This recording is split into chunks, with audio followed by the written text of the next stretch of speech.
Jadi saudara yang kasih dalam Tuhan, saya mau dari program Kamu Hebat ini setiap saudara membangkitkan iman percaya saudara, berkata saya masih punya Tuhan dalam hidup saya sanggup melakukan segala perkara di dalam Kristus yang memberi kekuatan kepada gue. Haleluya. Nah, hari ini tidak seperti biasanya, tapi saya didampingi oleh co-host. Masa kita sendiri terus ya kan? Jadi saya sekarang ada co-host saya yang biasa jadi kameramen saya ya kan, tapi sekarang naik pangkat, namanya Evan. Sapa pemirsa dulu Evan. Haleluya. Gimana? Mau ngomong apa dulu pembukaan Kamu Hebat gimana? Kamu hebat. Itu co-host saya, dan hari ini kita ada tamu yang hebat saudara-saudara sekalian, dan beliau adalah Komjen Pol ya kan, Dharma Pongrekun, seorang polisi yang bertugas di Badan Cyber ya kan. Dan hari ini anugerah Tuhan beliau ada bersama-sama dengan saya, dan seorang hebat ini kita akan jumpai bukan dalam kapasitas, memang jabatannya Tuhan percayakan sebagai Komjen Pol ya kan, bintang 3, lalu masih aktif ya kan, dan juga dapat tugas negara. Tapi hari ini kita berbincang-bincang dalam kapasitasnya sebagai hamba Tuhan ya kan, sebagai jemaat dari pelayanan gereja ini. Haleluya. Jadi Bro Dharma, puji Tuhan, kita berjumpa dalam program hari ini. Haleluya. Ya kan? Nah, hari ini yang sekarang kata Alkitab tentang akhir zaman, adanya gelombang ketakutan di mana-mana. Nah, bagaimana ini? Karena di dalam kapasitas sebagai polisi, lalu Badan Cyber banyak menyelidiki tentang gelombang, tentang ketakutan. Nah, bagaimana? Hidup ini adalah peperangan roh, Ya. peperangan rohani. Bangsaku binasa karena kurang pengetahuan. Ya. Kemudian barang siapa yang ada roh ketakutan, dia tidak memiliki kasih. Iya. Allah tidak pernah memberikan roh ketakutan, dan ketakutan itu tidak ada kasih di dalamnya. Ya, betul. Pikirannya tertutup oleh ilah zaman ini. Iya, betul. Mungkin Pak Firman, saya kurang ini kalau firmannya, tetapi tertutup oleh ilah zaman ini. Nah, itulah yang terjadi sekarang. Ilah zaman ini memberikan selubung sehingga semua ini adalah permainan roh. Itu pemahaman saya. Kenapa permainan roh? Apa yang kita lawan sekarang tidak kelihatan mata, tetapi semuanya adalah permainan imajinasi. Permainan imajinasi yang masuk lewat pikiran kita. Karena pikiran dan perasaan ini adalah medan tempur dari peperangan roh. Ketika pikiran dan perasaan kita tidak kita tawan di bawah pikiran Kristus, Ya. maka kehendak kita juga tidak akan mengikuti kehendak Tuhan. Ya. Itu yang terjadi. Sehingga karena kita terselubung oleh ilah zaman ini, sehingga kita tidak bisa melihat kemuliaan Tuhan. Nah, bagaimana di akhir zaman ini Bro Dharma melihat, atau Pak Dharma ini melihat permainan iblis dalam bentuk roh ketakutan? Sekarang ini ada teknologi informasi dan komunikasi. Di akhir zaman ini, teknologi ini sengaja didesain, dipersiapkan, didesain untuk menjala manusia, menjala jiwa-jiwa. Dalam arti kata apa? Kalau dari firman Tuhan, kita yang mau, kita anak-anak percaya, anak-anak Tuhan menjala jiwa manusia. Tetapi kebalik dengan alat ini, kita yang dijala, bahkan sekali jala 7,5 miliar penduduk dunia terjala oleh ini. Jadi dia mempercepat proses terjadinya. Kenapa? Karena si pencuri ngamuk karena dia tahu bahwa kedatangan Tuhan sudah semakin dekat, sehingga dia mempercepat dengan itu. Kita tidak alergi dengan teknologi, tetapi yang satu ini, teknologi informasi dan komunikasi, yang dia mau curi adalah jiwa. Ada firman Tuhan mengatakan, apa gunanya memiliki seluruh isi dunia Jika jiwa kau binasa. jiwa binasa. Nah, bagaimana cara dia menjaring jiwa? Seperti ikan Nemo, dikasih makan di sini, semua masuk, Ya. masuk, alih-alih untuk beraktivitas, alih-alih untuk bisnis. Kan bisnis selalu berhubungan dengan uang dengan angka-angka. Nah, semua orang beraktivitas, akhirnya setelah semua masuk dia lock. Ya. Dan saat ini kita semua berada di dalam lingkarannya dia. Teknologi ini bagaikan replika dunia. Seperti ketika Tuhan menciptakan bumi dalam keadaan kosong, gelap gulita, di sini gelap gulita. Di sini tempat yang sengaja dirancang untuk memanipulasi mindset manusia. Kita berpikir, kita merasa mudah, cepat, dan nyaman. Awalnya itu hanyalah cara untuk merayu kita mau menggunakan ini. Dan setelah itu, dia yang memiliki atau yang mendesain teknologi ini, yang mengontrol kita dengan mudah, cepat, dan nyaman. Tagline-tagline yang selalu disampaikan selama ini adalah gini: ketika kita memegang ini, dunia dalam genggaman. Ternyata kita yang digenggam. Jadi cara iblis selalu memutar balik 180 derajat. Yang benar dibuat salah, yang salah menjadi benar. Jadi gini, Pak Dharma, ini yang pertama. Kalau Pak Dharma bicara tentang memutar balik, dari Taman Eden kita tahu setan memutar balik. Yes. Semua pohon dalam taman Betul. ini boleh kamu makan. Kata Tuhan. Yes. Dia bilang apa? Semua pohon dalam taman ini tidak boleh kamu makan. Betul. Jadi memang dasar mulanya dia memutar balik. Yeah. Lalu yang kedua, kalau bicara tentang iblis mulai mencuri, ya kan, iblis mulai mau menjala jiwa, betul juga karena Yohanes 10 ayat 10 bilang pencuri itu datang untuk mencuri, betul, membunuh dan membinasakan. Yes. Lalu pertanyaannya, apa yang dia curi? Kan perhatian kita, iya kan? Yeah. Benar juga, Fed. Jadi kan Om Dharma lagi bicara bahwa kita pikir dunia dalam genggaman kita, ya kan, artinya kita atur dunia ini. Tapi kenyataannya kita diatur oleh ini kan, istilahnya kita yang dicengkram. Kita keluar nggak bawa Alkitab nggak apa-apa, tapi kalau kita keluar nggak pakai jam tangan nggak apa-apa, tapi kalau kita keluar, handphone mana? Bisa balik lagi. Nah, gimana ya, mudah-mudahan ya, mau tanya sama Om Dharma silahkan. Iya, bener banget sih Bang, menurut saya. Soalnya handphone tuh salah satu yang paling penting. Kalau Abang tanya, ya khususnya anak muda milenial, kalau ke pulau bawa 3, pasti salah satu tuh ada handphone dan ada juga wifi. Soalnya semuanya kan bisa kita dapetin. Oke. Nah, kalau Hawa saja dan Adam cuman 2 bertemu langsung, mendengar langsung dari Tuhan, bisa kena tipu daya, termanipulasi, ya, bahasa sekarangnya termanipulasi. Apalagi kita yang mendengar dari dengar ke dengar, terjadi distorsi. Apa yang disampaikan Evan betul. Ini menjadi penting karena memang di-create supaya kita merasa ini menjadi penting. Ketika dulu belum ada ini, biasa-biasa saja. Kita bisa hidup kok. Tetapi karena dia mendesain sedemikian rupa, secara sistematis, membuat kita dibuat butuh. Tadinya kita nggak butuh. Setelah butuh tergantung. Nah, kenapa kita butuh? Diawali dulu dengan alih-alih perdagangan bebas, membutuhkan teknologi untuk mempercepat transaksi dan sebagainya. Semua orang bekerja situ. Cuma satu yang dikejar, apa? Mamon, uang, angka-angka yang di situ. Karena di sini semua pakai algoritma. Digital is digit.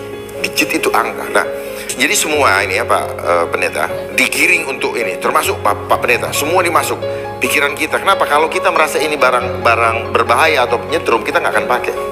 Semua didahului dengan mudah, cepat, dan nyaman. Oh, jadi ini yang Alkitab bilang iblis menyamar sebagai malaikat terang. Oh yes, harus dong. Nah, setelah dikunci begini, kita udah nggak bisa keluar, tetapi kita dibiar asik. Jadi iblis ini gini, masuk kerja, ya mainkan dulu, mainkan. Setelah, nah akhirnya apa? Sekarang kita baru merasakan, lo data saya hilang, lo ini saya hilang. Nah udah di capture, udah di ini semua. Dia tinggal nyedot kok. Dia tinggal nyedot. Yang untung siapa? Dia. Tujuannya untuk apa? Untuk mengendalikan kita. Jadi dia dapat uang dan dia dapat jiwa. Sekali dayung 2-3 pulau terlampaui. Apa yang dia dapat? Bisnis data dia dapat. Karena siapa yang menguasai data, dia menguasai dunia. Siapa yang menguasai informasi, dia bakal menang perang. Nah, ya terus kemudian di ruang internet ini, mata kita tidak bisa melihat bagaimana hitungan angkanya untuk narik pulsa dari kita. Bapak kirim selamat pagi ke saya, Bapak di-charge, saya di-charge. Berapa charge-nya Bapak nggak tahu. Terus kemudian ketika Bapak beli paket pulsa, Bapak juga nggak tahu apakah paket pulsa ini sama dengan angka yang kita bayar. Dan bahkan kita dikasih yang tidak tidak kita perlukan pun dimasukkan di paket itu. Jadi aplikasi yang ada di sini pun banyak manipulasi. Misalnya kalau Pak Gilbert masih muda, mungkin Pak Gilbert beli yang aplikasi yang bikin perut jadi six pack. Itu kan cara mendidik jiwa, memanipulasi, tetapi tidak merasa berdosa. Karena apa? Sekarang apa? Face app. Ya, dan sebagainya. Tidak merasa berdosa karena apa? Bukan saya, aplikasi kok. Udah itu dikirim ke orang yang termanipulasi. Padahal kita juga yang melakukan manipulasi itu. Jadi didikan-didikan ini ada semua di sini. Ini semua Filipi 4 ayat 8. Tidak ada yang mulia, tidak ada yang sedap didengar. Nah, kalaupun sedap didengar, itu hanya misalnya YouTube. Kenapa kita tidak mau lepas? Pengen dengar lagu ada, pengen cari kamus ada, pengen foto ada. Jadi dibikin ini menjadi sentral aktivitas kehidupan kita seluruh dunia. Nah, apa yang terjadi sekarang? Orang begitu takut dengan segala sesuatu yang dia tidak mengerti apa yang ditakutin. Sebenarnya ini adalah peperangan rohani, hanya permainan perang pikiran, Pak. Ya, paling sulit adalah mengalahkan diri sendiri, yaitu itu. Iya. Nah, hari-hari ini mungkin manusia banyak berurusan sama COVID, dan ini berita yang ada di mana-mana. Ya. Tadi kan Pak Dharma sudah bicara tentang manipulasi, lalu fear gitu. Karena kita kan bilang Allah tidak pernah memberikan roh yang menahan ketakutan. Berarti ketakutan menurut firman Tuhan itu adalah roh. Nah, sementara yang tadi juga kita banyak bahas, roh ini menggiring pikiran, dan menggiringnya tadi dijelaskan bahwa dengan hal-hal yang kelihatannya baik, tetapi tekanannya ujung-ujungnya mendatangkan ketakutan. Nah, bagaimana hubungan dengan apa yang terjadi hari-hari ini? Gini, Pak, ketakutan bukan dari Tuhan. Bukan. Oke, setuju ya. Bukan roh yang dari Tuhan. Ya. Berarti ketakutan roh, tapi bukan dari Tuhan. Ya. Baik. Nah, si pencuri datang untuk mencuri, membunuh misalkan. Banyak yang mati kan? Banyak binasa. Mencuri apa yang dicuri? Damai sejahtera. Damai sejahtera dicuri karena kebodohannya, karena kurang pengetahuan, akhirnya mati sia-sia dan masuk binasa. Ya. Nah, itu yang terjadi. Kenapa sia-sia? Karena kurang pengetahuan. Pengetahuannya apa? Kalau kita banyak pikiran, asam lambung ini akan berhubungan dengan reaksi kimia di dalam tubuh. Kalau kita banyak pikiran, kita penuh dengan ketakutan, di tubuh manusia akan bergolak reaksi kimia beracun. Ya, dan selnya juga nggak akan. Ya, yang saya sebut dengan hormon kortisol. Dia akan memicu asam lambung naik. Nah, asam lambung yang naik akan menutupi pernafasan kita, dan slim itu akan menjadi lengket seperti lem. Nah, ketika pori-pori sel itu tertutup, kan sel ini kan punya pernafasan juga, Pak, punya pembuangan, ya, sel, dia hidup. Kalau dia shutdown, terus kemudian kepanikan dan ketakutan itu semakin menggila, dan akhirnya si asam lambung tidak bisa menembus ini, dia akan mendesak ke jantung. Makanya rata-rata kena jantung dan kena ini napasan. Nah, seperti itu. Semua karena pikiran. Orang kalau punya pikiran, Pak, pikiran negatif, lemah, Pak, badan. Otomatis. Makanya hati yang gembira adalah obat. Obat yang manjur. Nah, kenapa manjur? Karena ketika hati yang gembira, karena penuh dengan damai sejahtera, penuh dengan shalom, maka hormon di dalam tubuh kita akan menghasilkan hormon positif, yaitu hormon endorfin, hormon yang memudahkan kita senyum, hormon dopamin, oksitosin, serotonin itu hormon yang bahagia, dan interferon. Interferon itu kalau orang ada kanker, lewat habis semua. Makanya terjadilah sesuai dengan imanmu. Jadi waktu Alkitab bilang hati yang gembira adalah obat, itu secara teknologi bisa dibuktikan bahwa ada hormon. Yes, otomatis itu, Pak. Karena tubuh kita sudah diperlengkapi oleh senjata oleh Tuhan untuk merecovery dirinya sendiri tanpa bantuan dari luar. Tuhan udah nyiapkan dari alam. Tubuh kita ini diciptakan dari tanah. Berarti yang koheren dengan tubuh kita adalah segala sesuatu yang ada di dalam tanah. Nggak mungkin dari kimia yang datang. Nah, sekarang kalau bicara tentang fear tadi atau ketakutan tadi, adakah hubungannya dengan peristiwa yang terjadi hari-hari? Ada. Karena ini adalah cara untuk menggiring. Karena gini, kenapa ketakutan yang dijadikan isu? Kalau cuman bilang tidak ada uang atau negara kolaps, nggak punya bangkrut dan sebagainya, nggak menakutkan orang. Yang penting gue masih bisa ketemu saudara gue mungkin. Tetapi kenapa? Karena tadi perlu percepatan untuk segera menguasai mindset manusia. Perlu diperhatikan, setiap sistem itu sifatnya masif. Masif itu memaksa skala besar dan intensitas tinggi. Memaksa ini apa? You don't have another chance. Kita tidak punya another option. You have to follow the system. Nah, ini adalah cara iblis di dalam menjaring kita. Kalau Tuhan memberikan free will, kalau dia nggak bisa memberikan free will, nah kita mau digiring, mau orang taat, mau enggak, ikut semua. Itu kan ada dalam firman Tuhan, bahwa orang taat apa enggak mau dibawa semua, dimasukin ke dalam sistem yang nanti pada akhirnya Tuhan temukan kita sudah masuk dalam registernya dia. Padahal taat. Makanya jangan kita ikutin protokol manusia, ikutin protokolnya Tuhan. Dan keselamatan hanya ada di dalam aku. Tetapi yang ketika kita hanya mengikuti protokol manusia, Pak, tidak ada jaminan keselamatan. Itu yang membuat sampai sekarang orang selalu khawatir hidupnya. Banyak orang melakukan sesuatu dengan latah, karena dia make, gua make. Padahal walaupun dia sembunyi di lemari besi, kalau ketakutannya masih ada, nggak ada gunanya. Karena di mindsetnya, Pak, begitu di sini takut, sini coba ditaruh pikiran Kristus. Oh, beda, firm. Dan saya bisa buktikan secara objektif, Pak. Ketika kita mengatakan Tuhanku dahsyat, maka tubuh kita kuat. Ketika saya memikirkan kekhawatiran, tubuh kita lemah. Saya bisa buktikan. Bagaimana buktinya? Buktikan. Saya izin, Pak, ini namanya muscle test. Kenceng ya, tahan ya. Nah, kayak gini. Tuhanku dahsyat. Tuhanku dahsyat. Tuhanku dahsyat. Iya, selesai. Aku khawatir. Aku khawatir. Tahan ya, Pak Pendeta. Aku khawatir. Aku. Bener. Nah. Kuat tuh. Kalau Pak kan bisa Ya. kuat tuh. Tuhanku dahsyat. Tuhanku dahsyat. Yes. Kuat. Ya. Aku khawatir. Aku khawatir. Kuat. Jadi ini yang saya bilang, sel itu cerdas, Pak. Ulang. Tahan. Tuhanku dahsyat. Cukup sekali aja dalam hati juga udah jadi. Oh, Ya. Sekarang, aduh, aku khawatir. Coba Bapak bilang gini, COVID. COVID. Covid. Tahan. Aku sehat. Aku sehat. Itulah sel, Pak. Sel. Jadi terbukti ini. Jadi inilah gelombang. Apa yang Betul. Kalau lihat gini, Alkitab mengagumkan ya. Mengagumkan. Alkitab bilang, apa yang kutakutkan itu yang akan terjadi, menimpa. Ya, kan? ya. Tetapi sesuai dengan imanku jadi padaku. Gitu. Runtutan dia selalu begitu. Jadi gini, Pak, ya.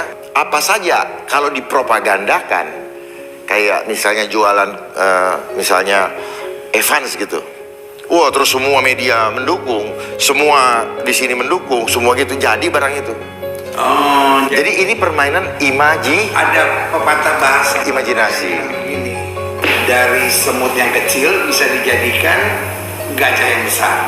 Kalau orang Manado bilang tasontong sadiki tapela besar. Jadi pertanyaan itu mungkin tadi Om Dharma jawab ada, tetapi tidak semenakutkan, ditambah-tambah ketakutan yang berasal dari banyak kegiatan yang berakibat kemudian menjadi sesuatu yang menakutkan orang dan yang menakutkan orang. Ya kan, misalnya contoh, hari-hari ini semua orang harus pakai masker. Which is oke, pakai masker, pakai apa lagi. Tetapi ketika sehari-hari pakai masker, berarti kan kita menghirup CO2. Ya, CO2 kita sendiri. yang harus kita buang. Para dokter sekarang belum ada yang ngomong tentang itu, berapa jam kita boleh pakai masker. Iya kan? Karena kalau sehari-harian, misalnya yang kerja di kantor, tidak boleh lepas masker, katanya 8 jam. Saya pikir nggak tahu ya, mungkin nggak sehat juga ya. Karena gini, jangan rubah kodrat ilahi kita. Kodrat ilahi kita bertatap-tatapan, senyum, itu memberi berkat, memberi kekuatan. Sama seperti gini, kenapa tangan kita yang satu ini, tangan kita, ada sisi yang berbeda. Di sini, kenapa? Ketika kita berdoa begini, kita menerima aliran kekuatan energi dari surga. Makanya Pak Pendeta tumpang tangan, ini melepas energi surga. Jadi ini jangan ditutupin Pak Pendeta. Nah, inilah yang saya sebut dengan tipu muslihat. Muslihat, mestinya dilihat, karena kita ditipu, akhirnya yang harus kita lihat nggak kelihatan. Nah itu, inilah namanya manipulasi. Orang kalau termanipulasi, pengetahuannya kurang, tidak berhikmat, mudah sekali karena apa? Manusia ini rentan, paling takut dia dengan kematian. Karena apa? Kita fokus hanya apa yang kelihatan. Kita orang-orang jasmania, orang-orang yang intelektual. Saya mau terangkan ini. Kenapa kita begini? Karena manusia ini dari sistem edukasi dunia, kita sudah dididik untuk selalu memahami apa? Number system. Sekolah, Pak Gilbert dapat 10, saya dapat 5. Pak Gilbert otomatis merasa lebih hebat dari saya. Juara kelas. Dan itu membangun rasa, Pak. Nah, saya minder. Nah, Tuhan tidak suka kita membeda-bedakan. Tetapi dunia ini mulai membeda-bedakan itu. Nah, menciptakan persaingan dan ketakutan. Ya, nah dengan teori juga segitiga piramida, bahwa hidup ini adalah persaingan sehat. Yang puncak. Mana ada persaingan sehat, Pak? Semua persaingan kalau ada hawa nafsu gak akan jadi sehat. Akhirnya orang main sikut-sikutan, dan paling gampang adalah mencari uang dengan uang. Nah, bicara mengenai angka, Bapak perhatikan, kenapa bank menyuruh mencari kliennya untuk menabung? Bahasa Inggrisnya saving, right? Nah, kenapa saving? Kalau orang sudah save, maka dia feel safe karena sudah banyak dia punya tabungan. Nah, begitu dia punya banyak tabungan, dia mulai menjauh dari Tuhan. Dia tidak sungguh-sungguh mengandalkan Tuhan. Bapak ingat ketika Musa, Bapak kasih pelajaran sama saya. Musa datang dikasih roti mana ketika Bapak membebaskan orang Israel dari perbudakan. Ada roti mana, tidak boleh lebih dari 1 hari. Artinya apa? Kita tidak boleh mengumpulkan harta dunia, supaya setiap hari kita hanya mengandalkan Tuhan. Tidak. Ketika ada orang muda datang kaya kepada Yesus, dengan apakah harus lakukan supaya masuk surga? Dan Tuhan Yesus, jual hartamu, ikut aku. Jadi tidak pernah ada. Nah, nanti di akhir zaman ini, yang tidak akan lama lagi, seperti keadaan sekarang, sedang digiring kita untuk dipasang chip. Itu udah pasti, Pak. Di Wahyu 13 tadi. Makanya di Wahyu 13 bilangan itu, the number is, bilangan manusia. Makanya manusia begitu dikasih uangnya di bank banyak angkanya, senang sekali kan. Tetapi begitu dikasih angka positif atau kematian, takutnya minta ampun. Berarti belief system kita sudah dibangun hanya dengan angka. Dari mana sejarahnya ini angka? Ketika manusia kehilangan kemuliaan Tuhan, nilainya kualitatif. Terus kemudian dia mereka-reka bagaimana mencari kemuliaan itu di dunia lewat angka. Makanya orang berlomba-lomba mencari uang supaya dia mendapatkan kemuliaan. Disitulah rahasianya angka. Dia membuat simbol-simbol.